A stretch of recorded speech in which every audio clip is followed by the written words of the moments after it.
Welcome to our videos on happy eating, hosted by BlackAmethystNaturals.com. This is our first one, so welcome, and I hope you can welcome us. So we'll be here during this series to be able to come in and kind of deep dive and find some of the great things about some of the foods that we already eat, and try to find some of the not so great things about the foods that we already eat, and try to switch it up a little bit so that we can be as healthy as possible. Today we're going to be cooking greens, and my secret to greens, I am a little biased, but I really love my greens, and I have yet to taste greens that are better than.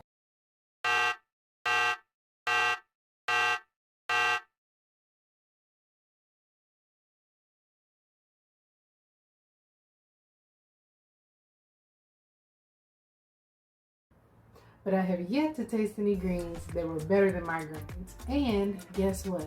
My greens are all plant-based. There's no meat in there. So, stick with me. We're gonna go down an interesting journey today. When I make greens, I use everything. I use kale, collards, turnip, mustard, spinach, dandelion. I use all of the different greens. I really tend to like things that have a very deep flavor profile. And I find that when you're cooking with just vegetables and you're not adding like the meat stocks and things and butter and different kinds of fats and things of that nature that kind of layer those flavors, it's really good to add in quite a few different types of vegetables so you can still get that depth of flavor without the high cholesterol and high salt. So that's what we're going to be doing today. We're going to be cooking those different greens. And additionally, we're going to be going over some fun facts about greens. All right, so you ready to get into it? Okay, let's go. This is a bunch of collards. These are some small collards. I usually see them about double the size. What we're going to do now is we're going to separate them and submerge them in a clean sink of water. Make sure that the sink is clean. And if you have a big sink, you could put more bunches in. If you have a small sink, maybe start with just a few and make sure that they're rinsed good and then move on to another bunch. Make sure to rinse them several times through. We want to make sure we get out all of the small bugs and dirt. Sometimes there's some little critters still living in there because that's their home. And then you can see some of the dirt that we got out. That was about our third rinse or so, but there was still a little bit in there. So while we're washing our greens, let's talk about some of the nutrients that are in the greens. So you've got a whole lot of goodies inside of those dark leafy greens. And that's why you always hear people talking about and praising eating and adding dark leafy greens to your diet because they are amazing. They've got a ton of fiber, they have iron, magnesium, potassium, they also have calcium, and they have folate. And you hear a lot of the times you hear folic acid, and that's like the produced version of. So that's like, somebody went in a factory and extracted something, and it's like folate, but it's a little different chemistry wise. So when you're getting folic acid, that's great because we definitely need it in our diet, but the gold standard is to get folate. So there are quite a few different foods that have folate in them. Greens are a great source of that. Additionally, you get vitamin A, B, C, E, and K.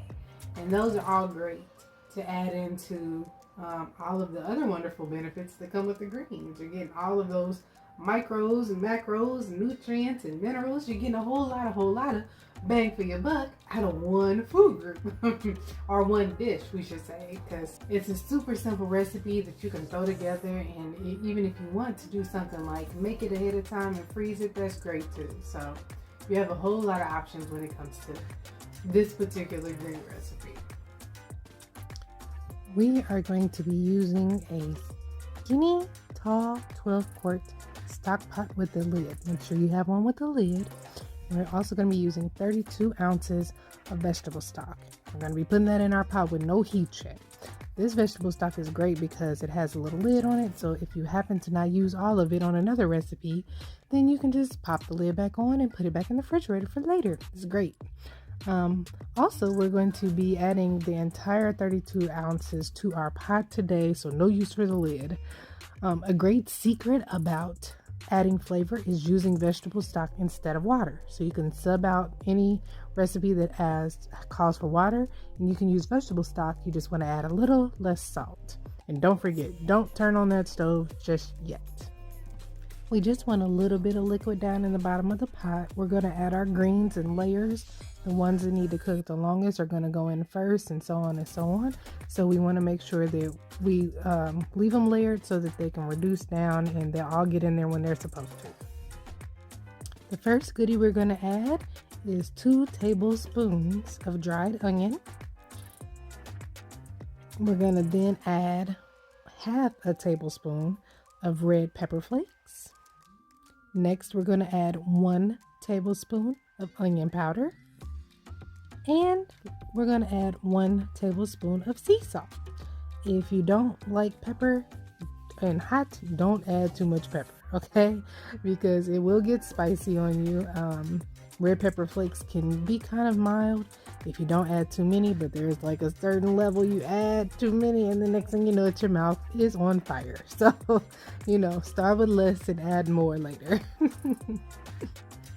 Next, we're going to add 1 teaspoon of garlic powder. We're going to add 3 pinches of salt. They can be kind of heftier, like depending on how much salt you want. That's table salt. And then 1 teaspoon of lemon juice and 1 tablespoon of vinegar. Then lastly, we're going to add 1 teaspoon of fresh chopped garlic. And when you're adding your vinegar, you can add it to taste. Some people like theirs a little bit more vinegary than not. I like the amount that I put in there, of course. And actually, you know what? I want to tell you guys a secret. I like to always use fresh and powdered. So you see we have fresh garlic and we have powdered garlic, and we have some dried onion and we have onion powder. I like to add both of them. I think it brings out the flavor when you do that. Another little secret for you guys. I'm telling y'all my secrets today.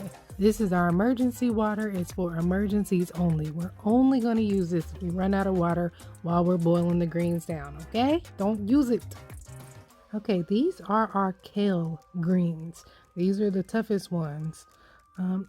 If you look here, they sometimes like to stay folded, so we want to double check when we're washing them that we get in between some of those creases to make sure all of the dirt is out of them. We're going to just cut off the ends of them. These have a whole lot of stems. So right now what we want to do is we want to make sure that we take the stems off, because those are really tough. Even if you boil them forever, they're still going to be tough, and we don't want to be chewing on any stems. That is one of the differences between a good green cooker and somebody that's going to get talked about at the function, at the family function. So what you want to do now, I'm showing you how to use a knife. And you can cut it. You want to cut it about 3/4 of the way up until you get to that small part up at the top. It's a lot more tender, and nobody will notice that it's still there. So you can cut it with a knife if you want to, and then you can just kind of fold it over and tear it. I like tearing. That's, the old school way. They call it picking greens, and who's going to sit down and pick them with you? And when you're picking them, you don't have no knife. So these are grandma's greens, so we want to do like grandma. So tearing is my favorite. All right, so those are kind of what the pieces look like. If you got some big ones, you can tear them up a little further. I like to pull off the little pieces down at the bottom because all of the green goodness, and for facts that you have to go with what you got, because you're going to be here all day, so you better get as much green as you can off of there. This is just a technique to tear the greens if you want to tear the stems out instead of cutting them. And then you can cut them with a knife if you want to do that instead of tearing them. Like I said, I like to tear them because I think that's just easier. It's quicker. But you see how the pieces are about the similar size. This is about the size you want to go for the kale. You don't want them too big because, like I said, they're very tough, and we got to make sure that we can boil them good. Now, this is my secret weapon. If you get good fresh greens, you can crack them almost. You see how if you push them along the stem that they'll just crack? So if you do that, and then they pull off a lot easier if you're doing the method that I do, which is using your hands. I don't like to use a knife. So then you just want to tear them up. And you can see there's a variety of sizes. They don't need to all be the same size. Some kind of uniformity to it. You don't want them too small, don't want them too big. Kind of just right in the middle. What I like to call the Goldilocks zone. While you finish breaking down that kale, we're going to get into some more good learning. So another thing greens are great for is they're very high in antioxidants. Antioxidants are things that protect against free radicals. And free radicals, just to make it simple for you, if you guys remember back in school when you used to do the atoms and you would draw them and they had the neutrons, protons, and electrons. And the electrons were like the little ones that were floating around the outside.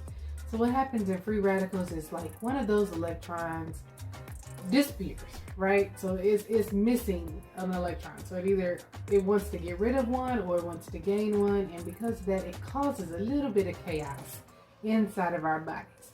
But they're actually meant to be. They're free radicals, balance antioxidants out. So as long as you have a good ratio of both, you'll be fine and dandy. But if you have too many free radicals, that's not a good thing. So adding something in to your diet regularly, like dark leafy greens that are really high in antioxidants, is a great practice to have, because you just never know how many of the free radicals you have in your body, because they come from a whole lot of different things. You can get them from pollution, you can get them from smoking, and you can also get them from like industrial chemicals. So sometimes some of the man-made products that we kind of take for granted and don't really think are doing much in the way of impacting our health, sometimes they are. So you could get a lot of extra free radicals. Your body naturally produces them too, but you can get a lot of extra free radicals just from some lifestyle choices.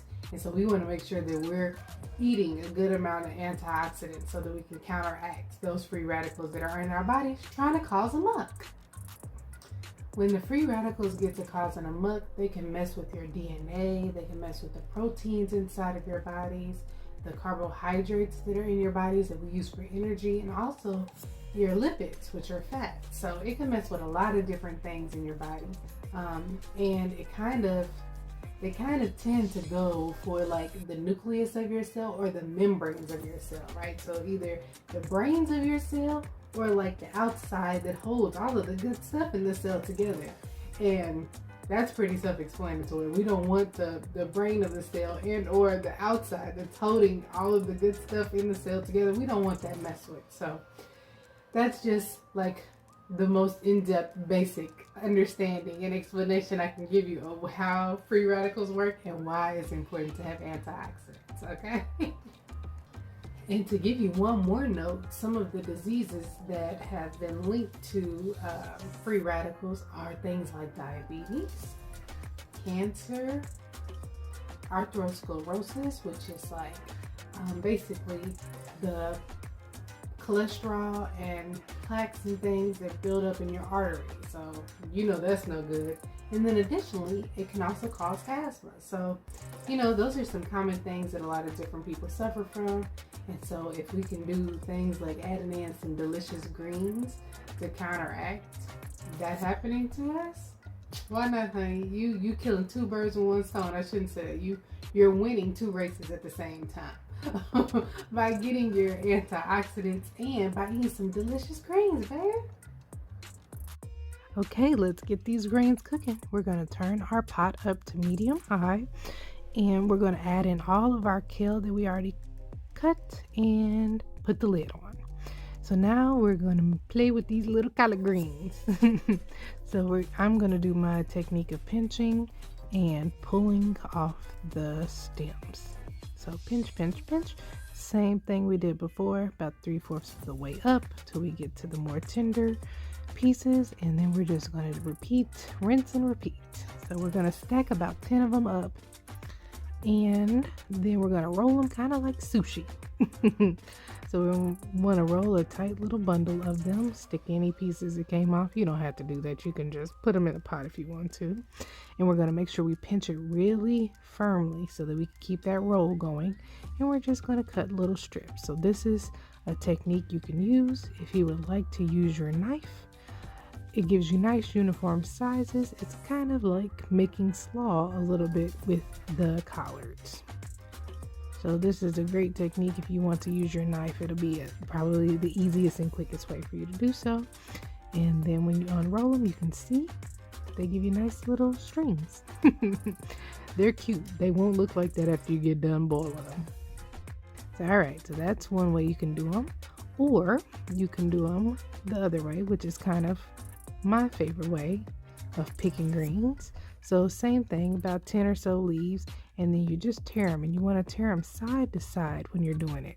So you see how you tear kind of on the side and then tear the piece in the middle? That's going to give you the best technique to get smaller, more uniform pieces. Sometimes the greens get too big and they're sloppy, and nothing is worse than splashing yourself with green juice on accident, so I suggest you don't do that. And after you get your collards all tore up, we want to put those in the pot too, and we want to turn our heat down to medium high on your pot when you're not adding greens, and no stirring. And now more facts. Another great thing about greens is they have a very low glycemic index. So if you're not really familiar with that, that is basically a measure that they've come up with, and they came up with it initially to help patients that have diabetes, to help manage their diabetes by knowing which food groups affected their blood sugar more and which ones affected it less. And so greens are great because they have a very low glycemic index, which means that even if they have any carbohydrates in them, which they don't have a whole lot, but if they do have carbohydrates in them, that they dissolve or are processed, broken down in your body slowly. So that means that your blood sugar can gradually go up, which means your body has enough time to process and make the insulin that it needs to help counteract, your blood sugar levels going up.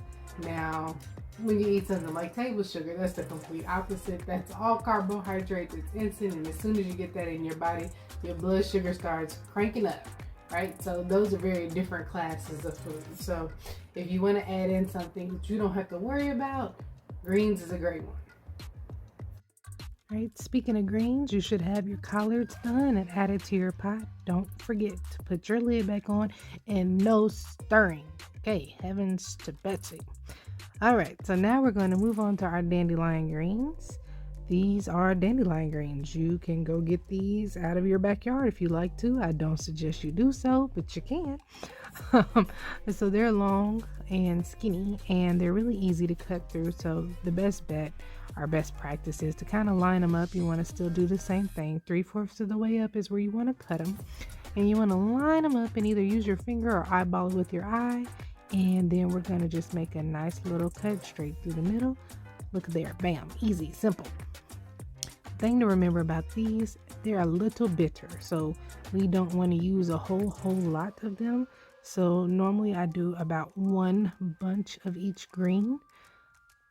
Dandelion, I usually do about a half. So if I'm using one bunch of each of the other ones, then I'll use half a bunch of dandelion because we don't want a whole bunch of bitters in there. And then also I like to cut them up a little smaller. So you see I'm making really small lines. Make sure you keep your fingers out of the way. We're making really tight cuts when we're doing our shredding, and then I'm going to go back in and cut them the other way to make kind of little squares. See how it worked out there?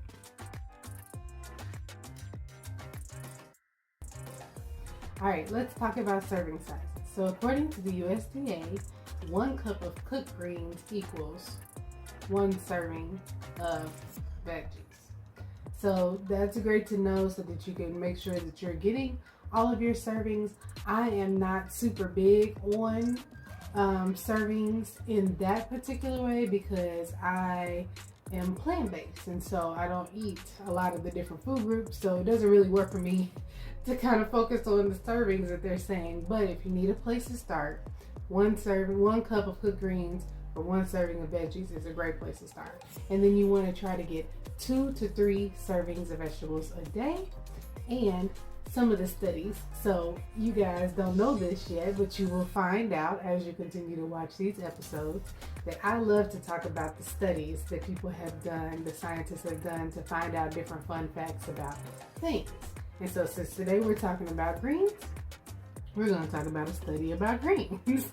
And so the scientists have done studies, and basically what they saw was that eating dark leafy greens, so things like the collards and spinach and kale that we talked about earlier, eating things like those dark leafy greens can help to reduce your risk of cancer. And I mean, you know, we don't really have to explain that. We all know that we've personally been affected in one way or another by somebody who's had cancer. You know, we've known somebody, or unfortunately we may have been the person who's had cancer. And so, you know, it's very prevalent and very common. So if adding in something like leafy greens to your diet, and you know that if you do so, it can help you reduce your risk of cancer, win-win again, right? Two races, and we win in both of them.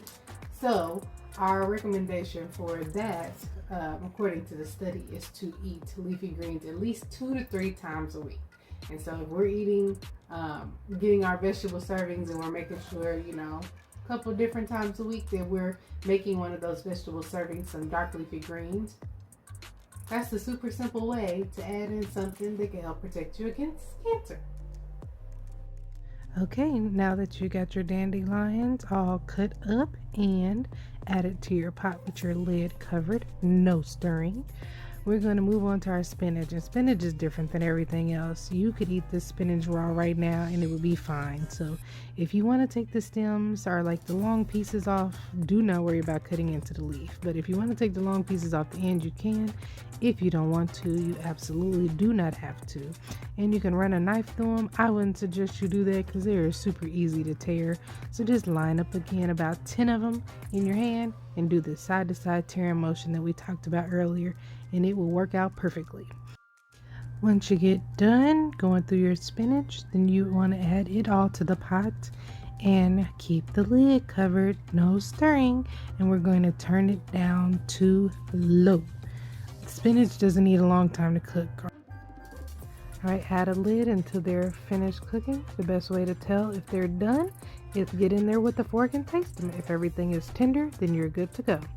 I didn't get a chance to add mustard or turnip because they didn't have them at the store. So if you're going to add those, then you want to add them between the collards and before the dandelions, okay? Look at those beautiful colors. Get that spoon in there and get your stir on, honey. And turn off the heat. And look at that, grandma's greens. There you are. There you have it. Delicious.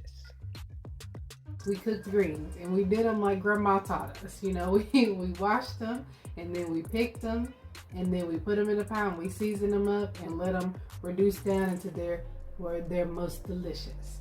But there are a ton of other ways that you can incorporate eating dark leafy greens into your diet. So let's go over a little list of things so you can, you know, have your go-tos just in case you don't always want to cook a full pot of greens. Alright, so the most common thing that you probably would think off of the top of your head is salads. Super duper easy to add some spinach. You know, you can add kale. I'm not really, kale is tough.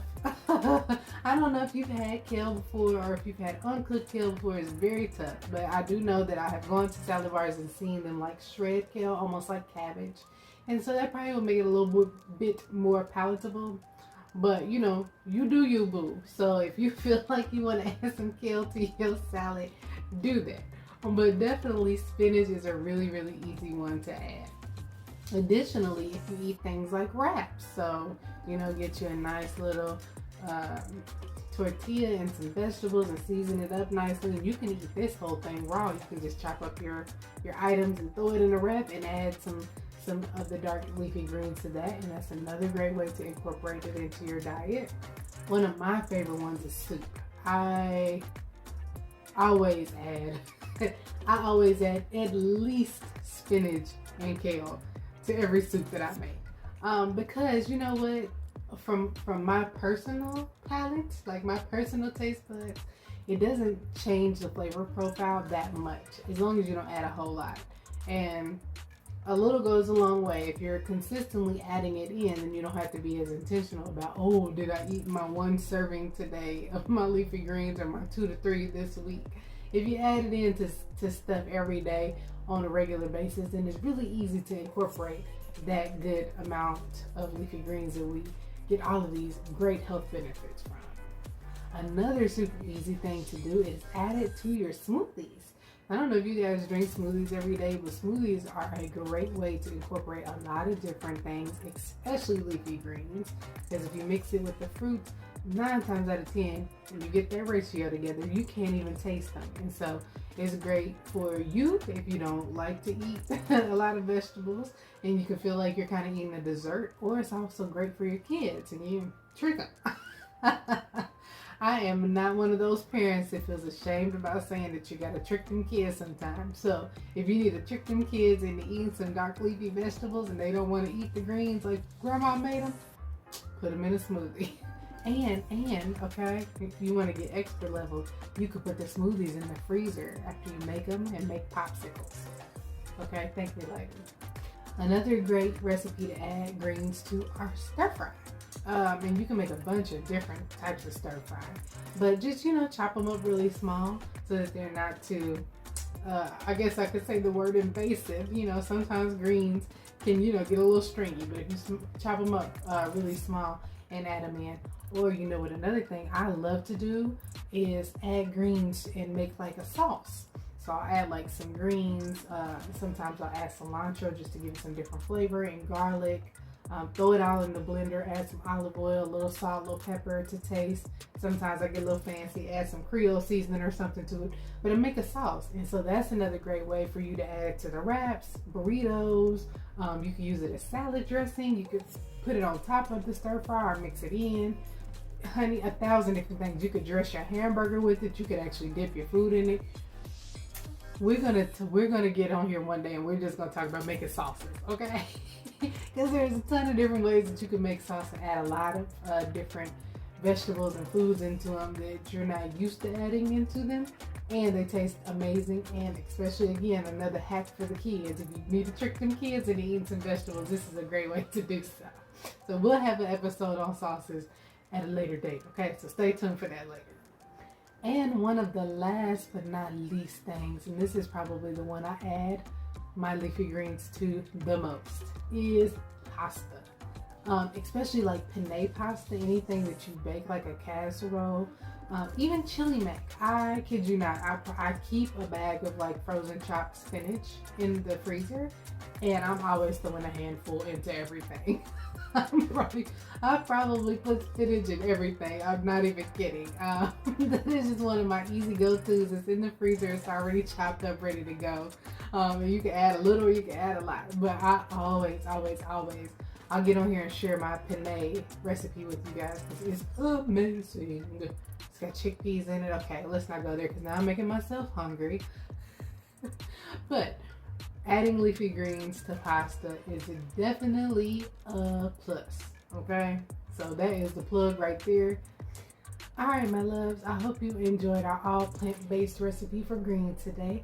I hope you learned some fun facts while we were cooking, and I hope that you're inspired to go make the greens. I think that today was a pretty simple recipe, outside of the rigmarole that it takes to go and cut up all the greens and all that stuff. But you gotta do hard work sometimes to enjoy the benefits, to reap the reward. And this is definitely a great reward because these greens are delicious. I hope that you come back and join us for our next episode of Happy Eating, hosted by Black Amethyst Naturals, where we continue our series on soul food. We're going to keep deep diving into all of our favorite dishes and talk about ways to make them plant-based and all the health benefits. And we're going to add in some fun facts when we can find them. So I hope that on this journey to healthy eating that we can make our healthy eating also happy eating. So all right, my loves, I'll see you next time. Have a great rest of your day and enjoy your food. All right, happy eating. Bye.